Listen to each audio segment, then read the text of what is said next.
Hi guys, welcome back to my channel. I hope you guys enjoyed and learned more about me by watching my first YouTube video. I don't know if you guys watched it or not, but I'll reiterate, my smoking detector is still beeping. Maintenance is not maintenancing, okay? Let's just say that. I tried looking up how to fix them or how to replace them, and because they're wired into the ceiling of the apartment, I'm not an electrician, I'm not a technician, and so I don't feel safe nor comfortable trying to fix it myself. I'm just gonna wait for maintenance to hopefully assist my mom with resolving the issue. It's been a couple months, so we'll see. Excuse me. So with that being said, welcome back to my channel. In today's video, we will be discussing the paycheck that I received for the first part-time job that I have. This is the first paycheck of the month. This month, I am scheduled to be paid 5 times overall for both part-time jobs, plus my primary job paycheck. So in total, 6 times in the month. Excuse me, sorry for the coughing.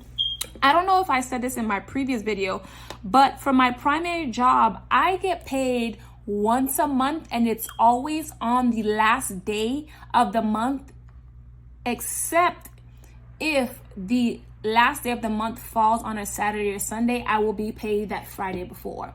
So in other words, if I am scheduled to be paid on the 31st and the 31st falls on a Saturday or Sunday, I will be paid on the 30th, which is that Friday instead. Just so, I don't know why, I guess so my bank can process it and I can receive it on time. They always make sure you get paid, I guess, and also I don't think they want to mess up their banking system or whatever the case is. Listen, I'm not a financial person, so I just know if I'm supposed to get, if the last day if the last day falls on a weekend, I get paid the Friday before. Don't know the reason behind it, but I'm just assuming. So let's digress. The first paycheck of the month was at my first part-time job. I worked 27 and a half hours, and can I just say that I get paid bi-weekly at this job. And yes, it's a part-time job. So while I was working my full-time job for 2 weeks, I was also working my part-time job, and I worked 27 and a half hours. And after taxes, on March 2nd of 2023, I got paid $380.94. Now, the goal for this month was to throw as much money as I could towards my care credit and my ViStar loan. So this paycheck, although it wasn't a lot, it was enough to, I would say, make a nice difference in how much my balance would decrease in the care credit medical card and the ViStar personal loan. So let's look at the breakdown. So with the $380.94, I do have the 100 envelope challenge that I found online that I'm currently doing. And I said that every paycheck that I get, 10% of it, only the dollar, not the cents, would go towards the 100 envelope challenge. I do round up if I need to the nearest dollar if the cent is close.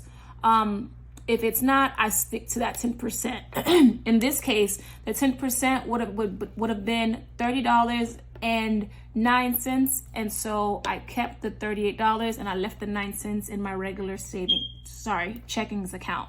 So for the 100 envelope challenge, $38 went towards it. Care credit medical card received $105. ViStar personal loan received $50. Capital One, which is my revolving credit card that I use for my everyday needs and necessities, I paid $150 towards it. I do laundry at a laundromat, and I do that every 2 weeks, was $15. And then a tip, I do every 4 to 6 weeks, I go and get a mani and pedicure just to keep myself sane, part of self-care. And I always tip my, the person who does my mani, Tony, I always tip him 10, and the person who does my hand, my manicure, Tatiana, I always tip her $10, so I had $20. When I calculated the total, let's just double check.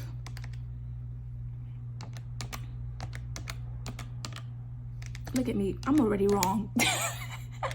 $30, $384, $380.94 minus 38 minus 105 minus 50 minus 150 minus 15 minus $20. It left me with $2.94 as my remaining balance from this paycheck. What I planned on doing from here on out with any remaining balance, I consider it now leftover, which I label LO in a box, and I just leave that in my checkings and I let it roll over, so that way at the end of the month, if I have any extra money in my checking, my TD checking account, that rollover, aka leftover, will help me determine if I want to put the large sum towards my care credit, my ViStar personal loan, or my Capital One, because the Capital One, I always accrue so much monthly debt on it that I need to throw my leftovers towards it. Now, one thing I forgot to mention in my previous video, although my Capital One is monthly debt, my goal for this year is to keep the balance under $500 every month, just so I can start saving more and allocating my money hopefully towards investments in the following year. So yes, this video was very short. My first part-time job, the paycheck, just a summary. I got paid March 2nd, 2023 after working 27 and a half hours. The total was $380.94. And after allocating money and paying off certain bills, my remaining balance, my remaining balance, which I also call rollover / leftover, is $2.94, which will be left in my TD checkings account.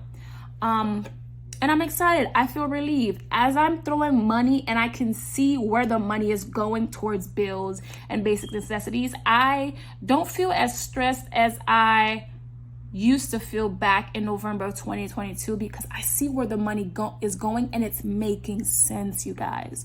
So as always, I appreciate you guys for watching this video. I do have a few videos coming up soon and I can't wait for you guys to watch them. As always, like, comment, subscribe, leave any questions, tips, concerns, tricks that could help me generate extra income and hopefully a less laborious job that can even create income. I thank you so much and I'll see you in the next video. Bye.